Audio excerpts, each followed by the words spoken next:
Hello everyone, my name is Jo Grimmond. I'm coming to you from Australia, from across the other side of the world. I'm from the University of Wollongong and I'm really excited to bring you this webinar today, exploring patterning and symmetry, which is one of my favourite things to do with maths. So I'm just going to share my screen and we'll get started.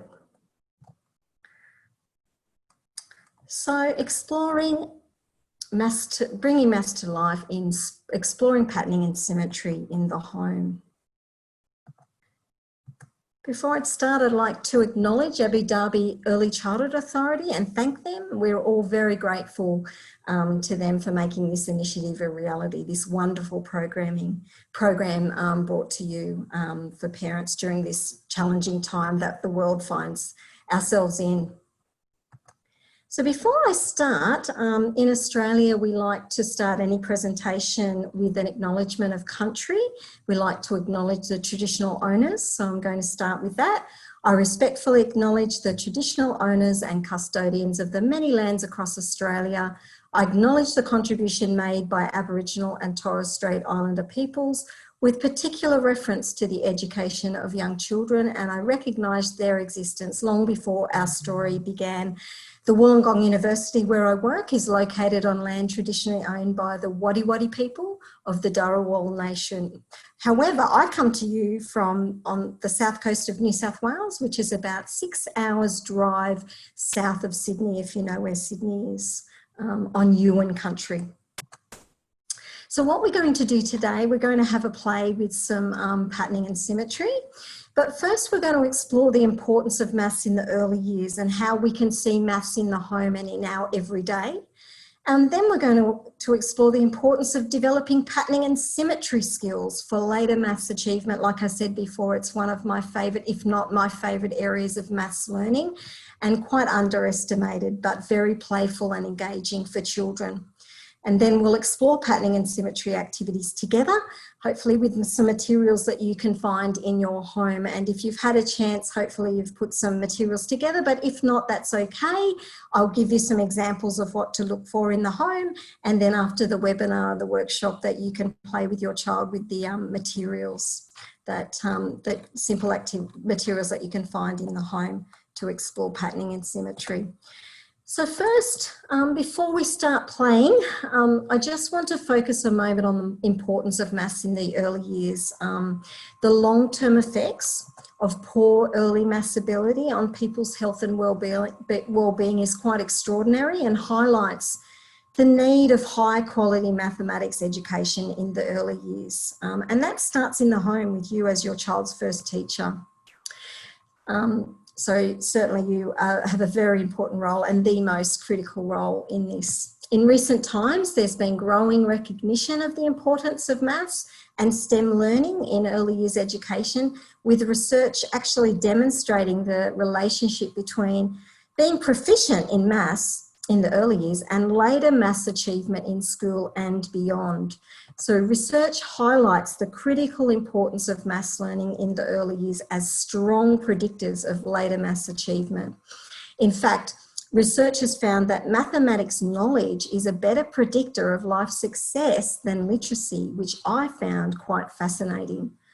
Poor early years mathematics knowledge is linked to greater likelihood of unemployment, poor pay and prospects, homelessness, disadvantage, health issues, and particularly with females. That's what the research is saying.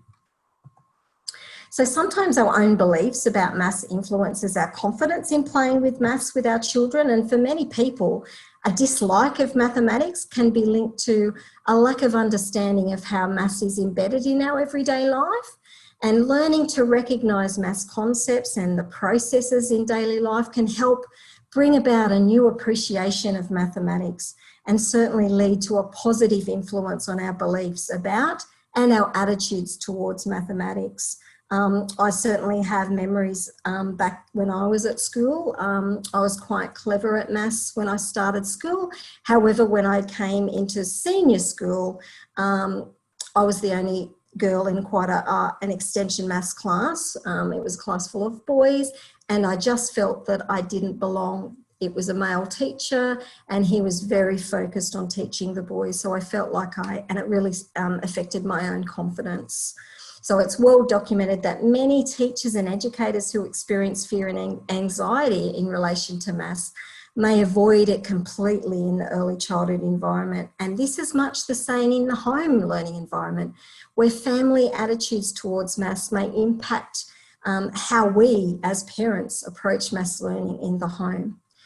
By keeping things simple, playful, but certainly thoughtful, it will certainly help us understand, as well as we, you know, we may have our own memories of learning maths at school, like I just shared. And this is why it's important for us to keep it simple and playful and focus on the processes and exploration of maths concepts. We need to see maths as fun, engaging and curious. We need to learn how to tune into many possibilities to extend maths learning while we're playing with our children. We're certainly going to do some playing today. So when I talk about loose parts, I'm talking about materials or objects that you can find at home. So you can see some on the screen, but there's many others. So you can see some buttons, you can see pegs, marbles, Lego, blocks if you have them, what I call in Australia paddle pop sticks, but popsicle sticks or matchsticks, sticks that you find in the garden, stones or rocks, threading beads, coins, money. There's lots of many others, and I've put a little box together myself as well to show you some more examples. You can even use cutlery, so forks and knives. I found a cork, so corks. You can use, and I have Lego here from my son's Lego collection. Small balls, what else? Pegs, so some everyday pegs. Some lids that I found in my Tupperware plastic container collection. Some marbles or balls, some little containers, Lego people, and a little box. Lots and lots of things that we can use for learning about maths. So if you haven't put a box together today, that's okay. But your challenge for the day or coming days is to find some loose parts with your child in your home and explore some patterning and symmetry like I'm going to teach you about today. You can even find pine cones or flowers or leaves in the garden, pine cones, nuts, counters, straws, pipe cleaners, anything that you can find. Buttons, again, are fabulous if you have a spare button collection like I do at home, with all the spare buttons that we get with clothes. And then there are lots of ways to play with these loose parts and materials and objects to engage in maths learning. And we're going to look at patterning and symmetry today. Next week, we're going to explore our loose parts with number. So there are lots of things that you can do with objects and items that you can just find around the house. You could sort them by size or by weight, and we're going to engage in with our parts today with patterning and symmetry. So before we start, I'm going to tell you about patterning. So why patterning, and why does that excite me so much? Well, learning patterning skills in the early years is a strong predictor of later maths achievement at school, and we can really engage in lots of patterning opportunities in the home. Making patterns is certainly fun, and there are many types of patterning you can explore with your child. Patterning is fundamental to mathematics learning, and in particular, understanding patterning is essential for the development of mathematical concepts. It involves the repetition of a sequence of items or events or objects like we've just talked about then. In particular, from a mathematical perspective, a pattern can be defined as a sequence of two or more items that begin to repeat themselves, and you can see an example of a pattern on the screen right now. And this element of recognition is the key to a sequence being recognised as a pattern.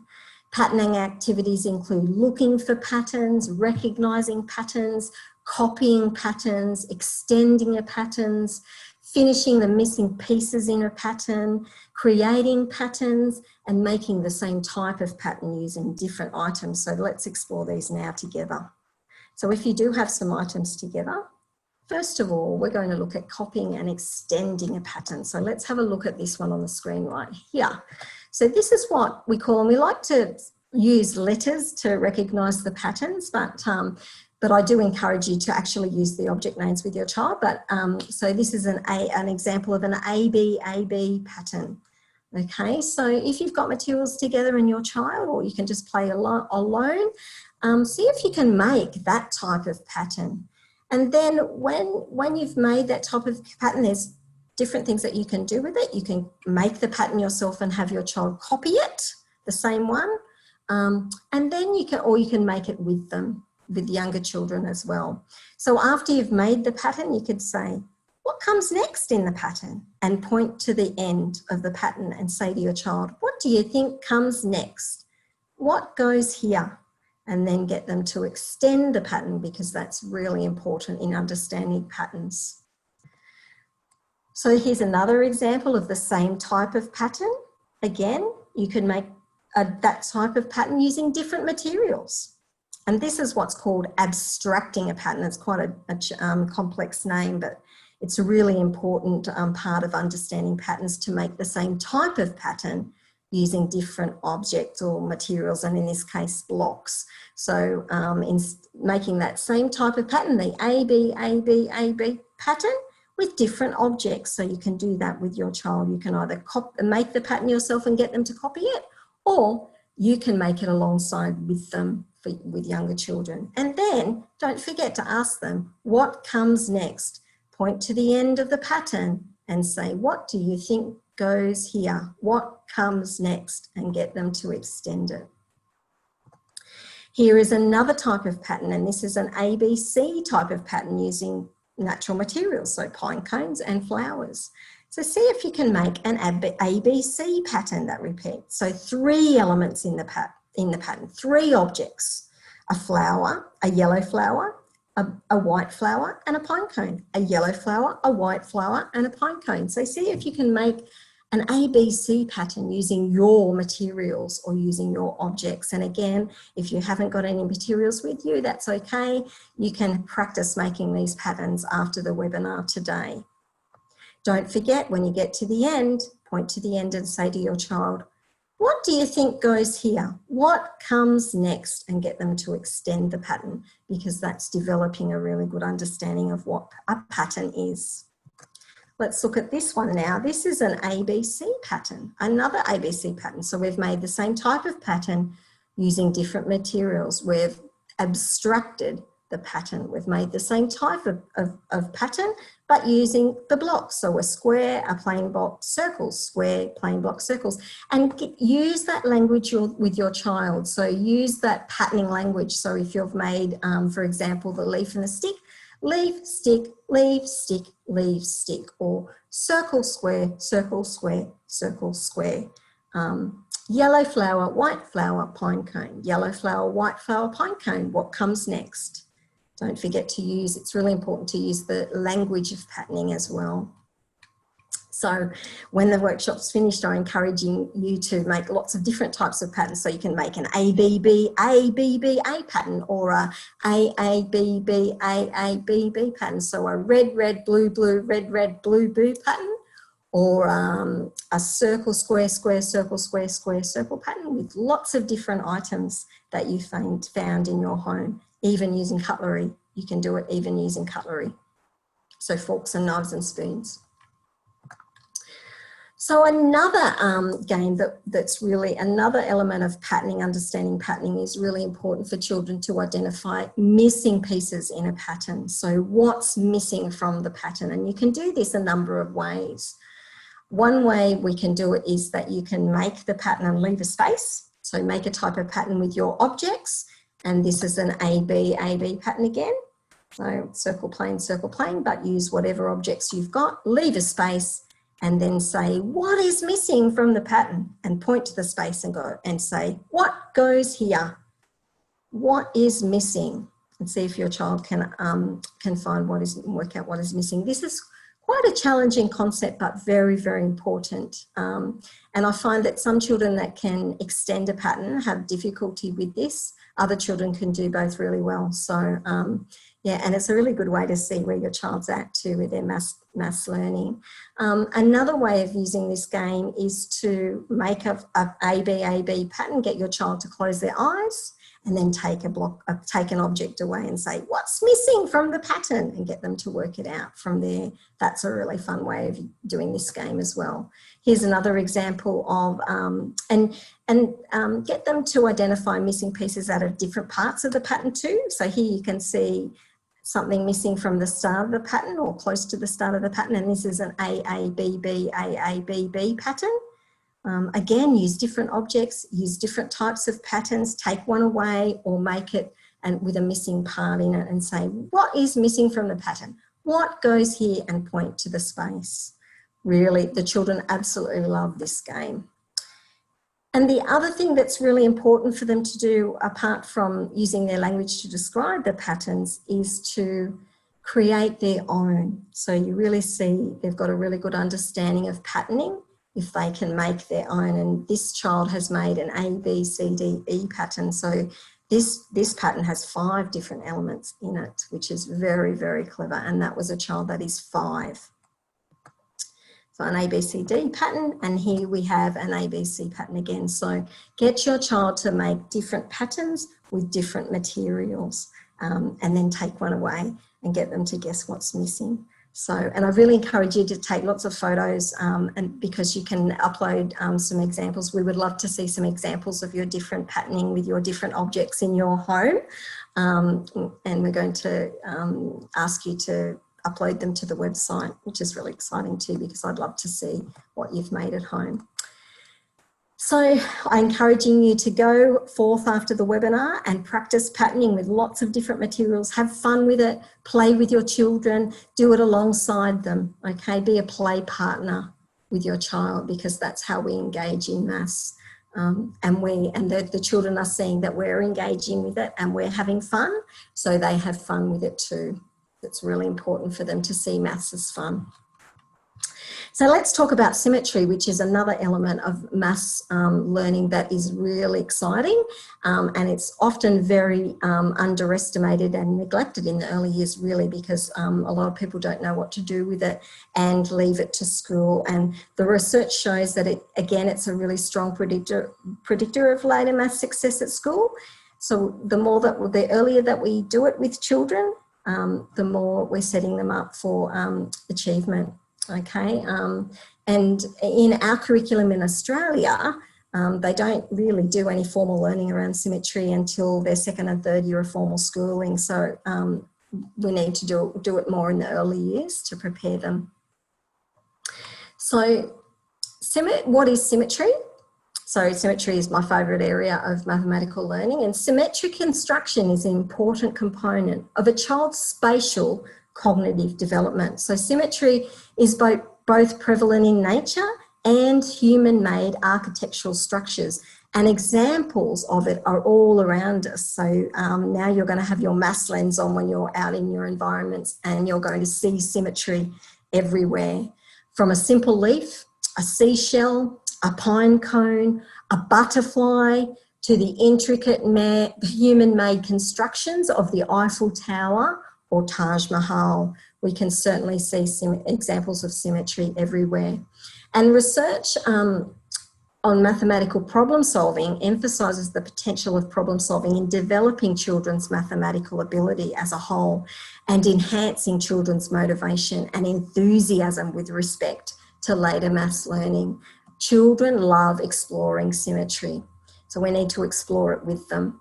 Research also suggests that symmetry plays a very important role in later mathematical understandings in algebra, probability, calculus, which I found really fascinating. And again, that's more evidence to suggest that we need to give our children lots of experiences exploring symmetry.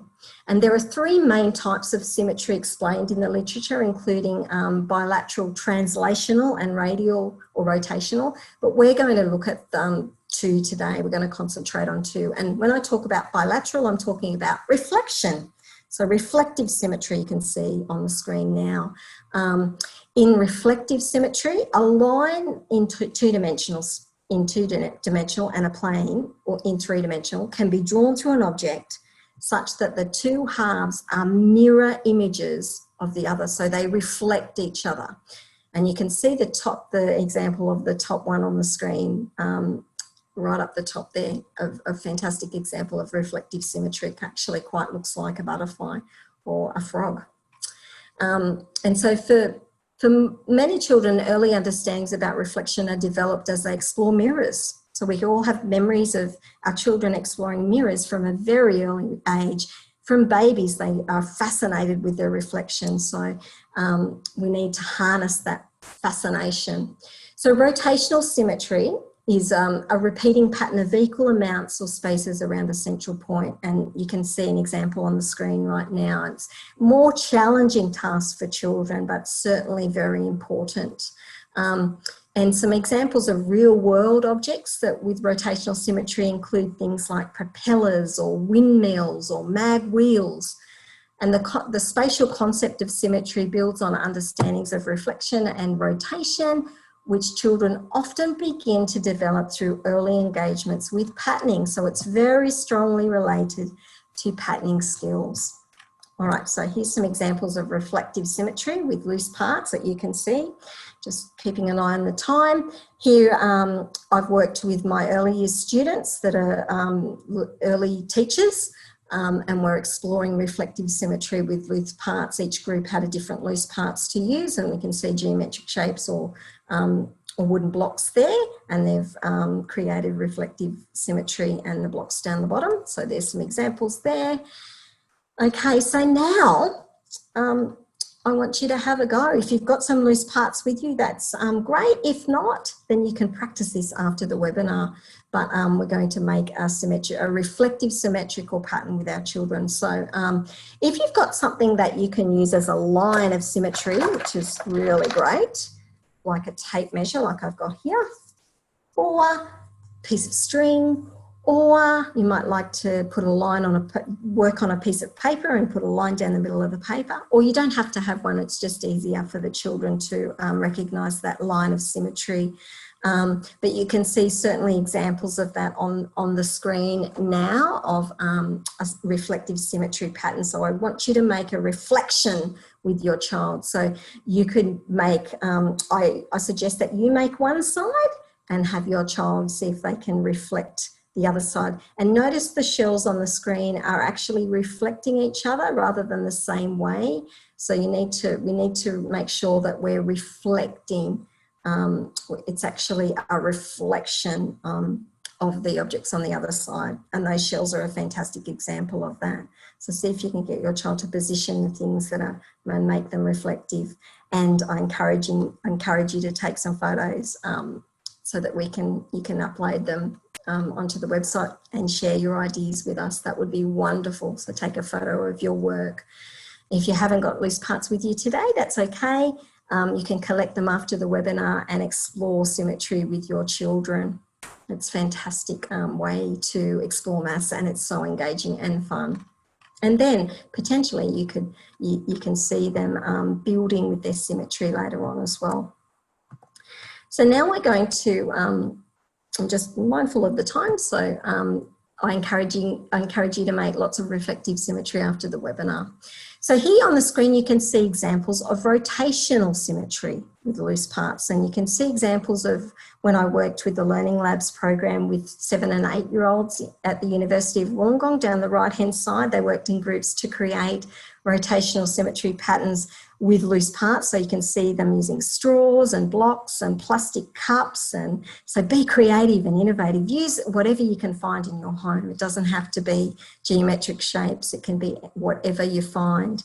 You can see popsicle sticks being used. You can see lots of straws and lots of things that are blocks, making rotational symmetry patterns with loose parts. So now we're going to watch a video, and I encourage you to, if you've got your loose parts together with you, I encourage you, while Emily works on a mandala pattern, which is an example of rotational symmetry, I encourage you to do this with your child at the same time. So this is actually a video created by Early Start at the Discovery Space, which is a children's museum in the University of Wollongong. And when they were closed because of COVID, they've just reopened, but when they were closed, they did fantastic Discovery at Home program and broadcast it to their families. So I want to share this with you now. And the audio is a little bit soft, but don't worry, just watch and work alongside Emily as she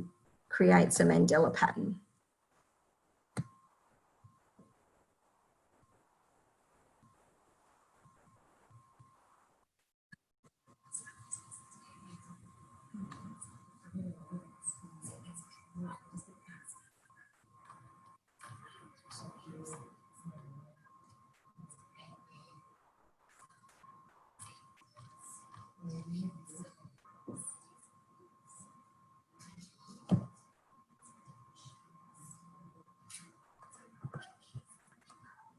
Okay, all right. So some people are not hearing it, so I might get my colleagues to share the video now. I'm going to stop sharing, and if you could share the video, that would be wonderful.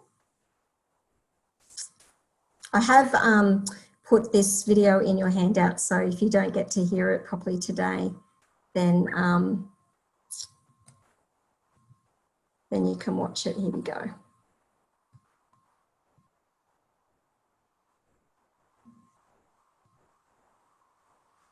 Using things that we could find just outside in the garden. So I've got a collection here of some things that we've got. I've got some bamboo, some seed pods, even some sticks and twigs, and some different shells. So what is a mandala pattern? A mandala pattern is one of these. You might have seen this before in a colouring book. It uses symmetry and repeating shapes to make the pattern. It looks a bit like a flower. And I've got some colourful ones here. So should we get started? So I'm going to start with a pebble, but you might like to start with a shell or a round seed pod. The important thing is that it's nice and symmetrical in the middle. We're going to build out from the center, and we're going to make sure everything is the same on all sides to make the pattern. So I've got my pebble, and I might use some bamboo sticks. I'm going to make sure that it's symmetrical, and symmetrical this way as well. So if I cut this in half, it's the same on both sides and the same on both sides this way. Now, what will I put next? I'm going to have to think about this. I might put some sticks coming out from the middle as well.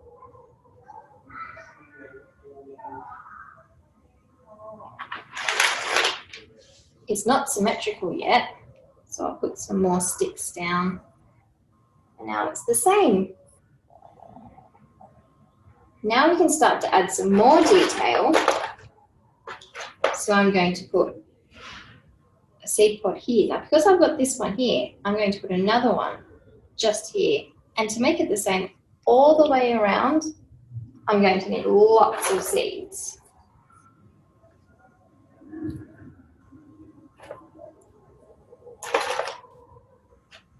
And as you go, you can add more detail and add more materials.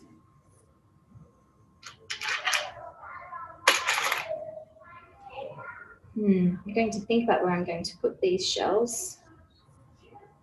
I might put them on the end.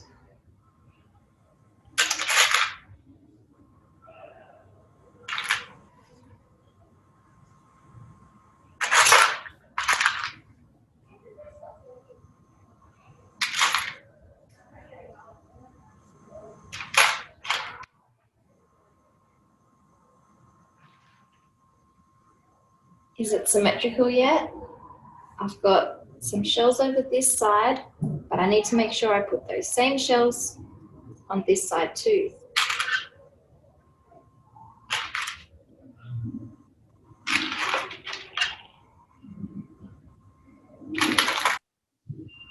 There we go. And I've made sure that all of the shells are facing the same direction, so it all matches. I think I'm finished. So as you can see, I've made a nice symmetrical mandala pattern. I wonder what you could make at home. See you later. Thank you. Thanks very much. I'll start sharing my screen again. Sorry about that audio problem, but great that we could still hear it. That's awesome.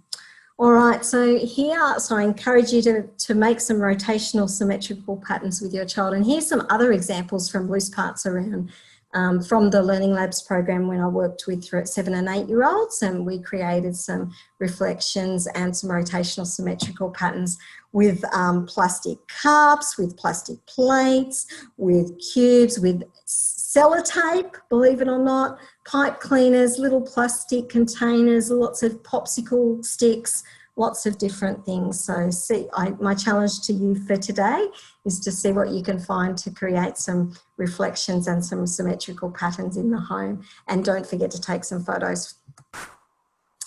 And then also we can go on a hunt for patterns in nature and look for examples in our backyards, or going to the park, going on a pattern hunt, counting how many examples we find, drawing them.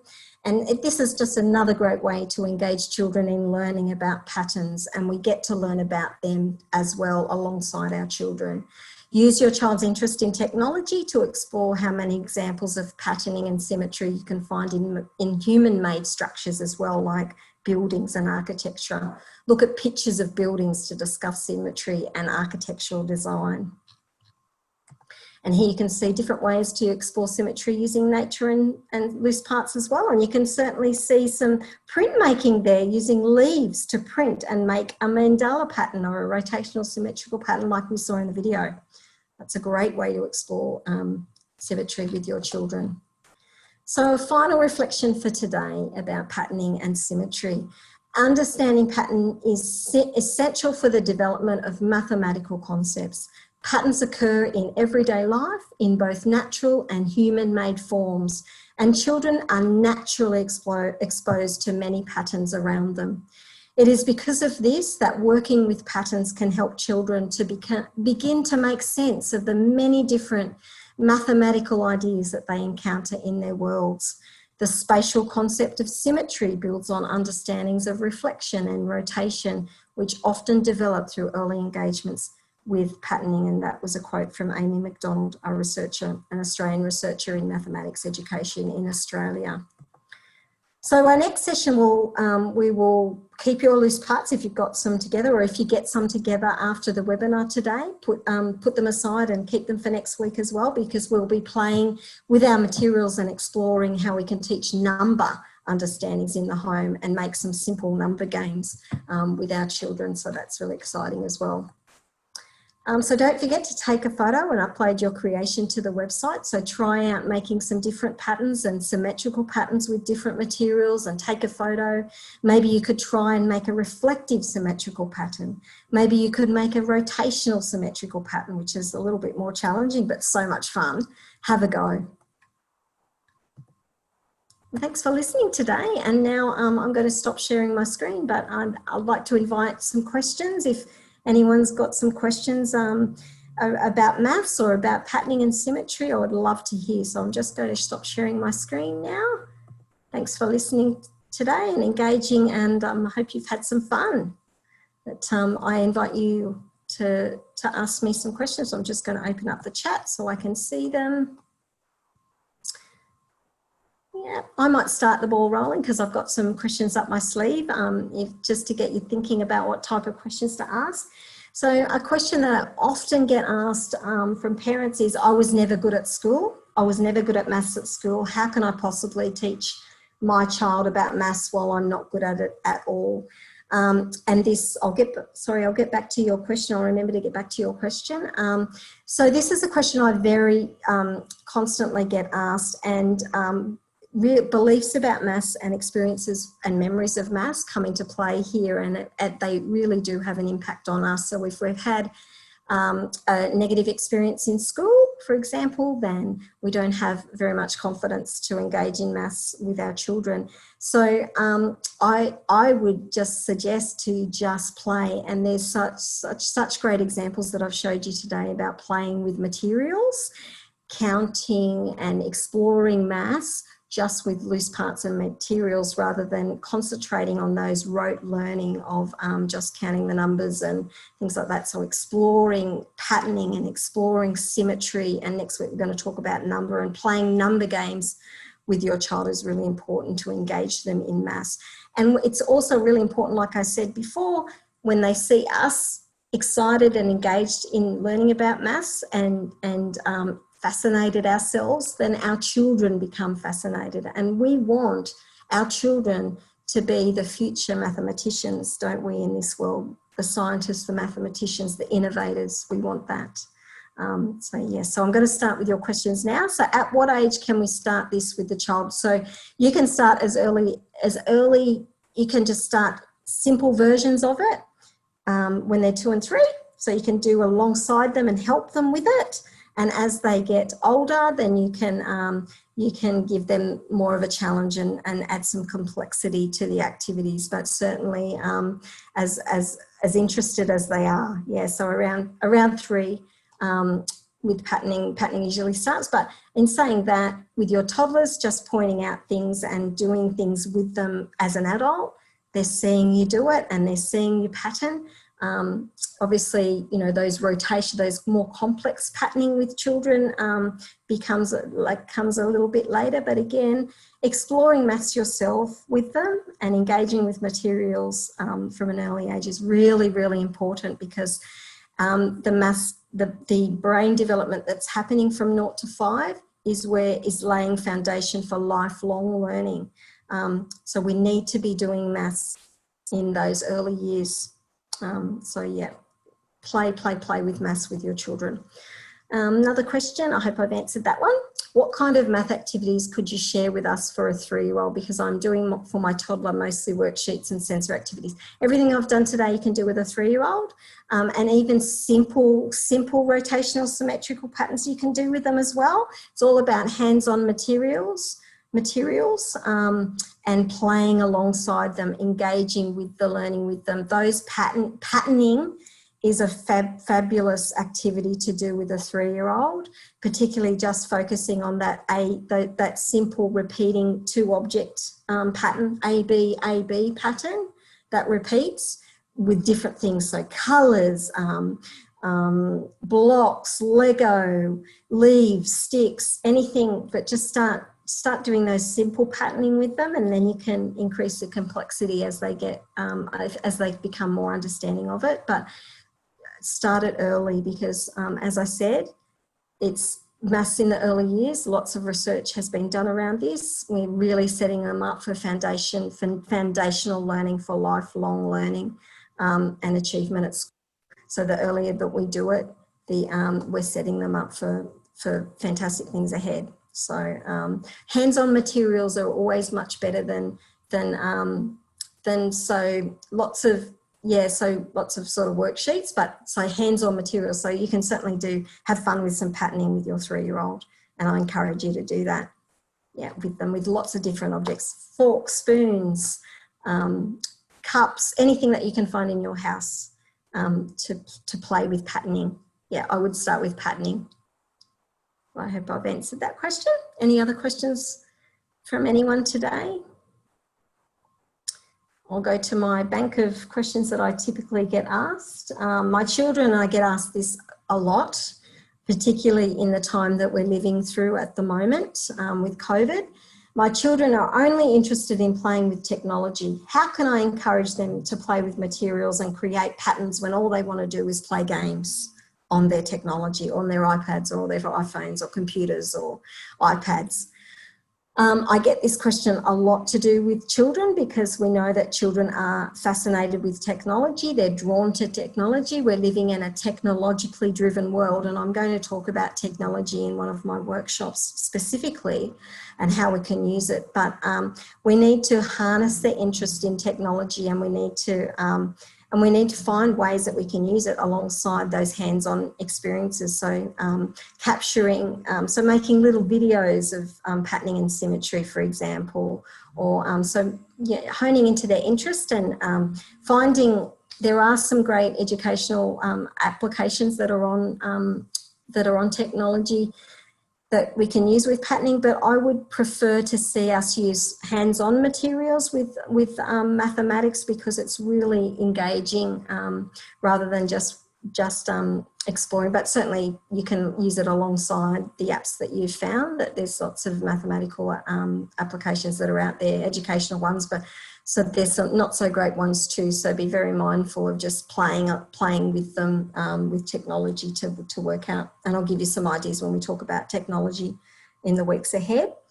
But I would say, yeah, try and engage them in hands-on and use the technology as a vehicle, as a tool to capture their learning, I would say. So take photos, video, things like that. Any other questions coming through? I haven't seen any yet. So another question that I have got is, what other activities can I do in the home to explore patterning and symmetry? Now, I do a workshop. I'm going to be doing one focusing on engineering skills, and in that one we're going to talk about blocks and Lego, but blocks and Lego are fabulous materials to use to explore symmetry and patterning. So when they're building with the blocks, talking about the symmetry, oh, look, I can see that this side is the same as this side, or how can we make this side the same as this side? And using those open-ended questioning to encourage your children to explore symmetry with other materials as well, because that cements the learning. And we're using concrete materials to do that. So it really, and through play, which is the best vehicle for learning that we can have in early years. So and I would even like to see more play-based learning, particularly with maths in classrooms. And I do talk to teachers about giving them ideas about what they can do in their classroom that's play-based rather than worksheets focused, work photo focused. It's all about learning through hands-on materials and exploring the maths in your hands. So pointing out different symmetrical designs that they're making with other materials is a great way to do that too. And patterns, so pointing out patterns. If you see a pattern in what they've made, pointing it out. Oh, I can see a pattern. What kind of pattern is this, do you think? And talking to them about that as well. Highlighting the learning and engaging with, if you can and you're allowed out, or if you've got a park nearby, if you don't have a backyard or you've got a park nearby, going on a hunt for different materials that you can use to explore these different mathematical ideas is a great idea as well. Yeah. Any other questions coming through? None are coming through at the moment, so I might go to another one that I often get asked. What are some activities or experiences that I can do with older children to explore patterning and symmetry? Because we have, you may have your older siblings at home, and engaging them in the learning is really, really great too. It's good for your younger child to learn from the older siblings, but also giving those older siblings, older children some challenges. So, I've given you a great activity today with rotational symmetry. Rotational symmetry is all ages. I love doing rotational symmetry as an adult. So explore that and just make it more, because you can make it more complex. You can add layers. You can make those mandalas more complex and more involved and bigger. So then it becomes a size. Or what else can we find to add to our rotational symmetrical pattern? What else? What other things can we add? So giving your older children some more challenges around that, because I certainly enjoy doing it as an adult. So your older children will enjoy doing it as well. And giving them more complex patterning. So, you saw examples of A, B, C, D, E patterning, but lots of different growing patterns is another type of pattern where the pattern grows. So, and that is actually fantastic for number learning as well, and understanding with number and calculations. It's the early calculations, goes hand in hand with calculating and operations when we get to addition and subtraction and multiplication. So growing patterns is a really good thing to do with older children as well. Didn't highlight that today because it's not a skill that's, it's quite challenging skill and usually comes when they get to school, but you know, your children that are older, you could potentially engage in some growing patterns with them. So any other questions? I'm just going to have a quick drink while you think of any other questions.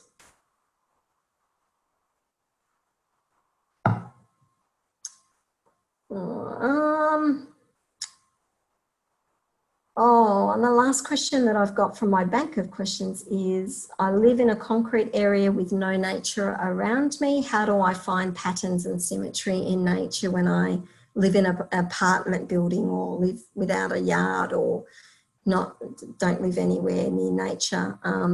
So that's where technology comes into play a little bit. Okay. All right, no problems. I'll just to answer this question, Hara, and then we'll finish. So that's where technology comes into play, and so you can use technology to explore nature online, and also different examples of human-made patterns that are made by humans, like things like fences. Fences are repeating patterns, aren't they?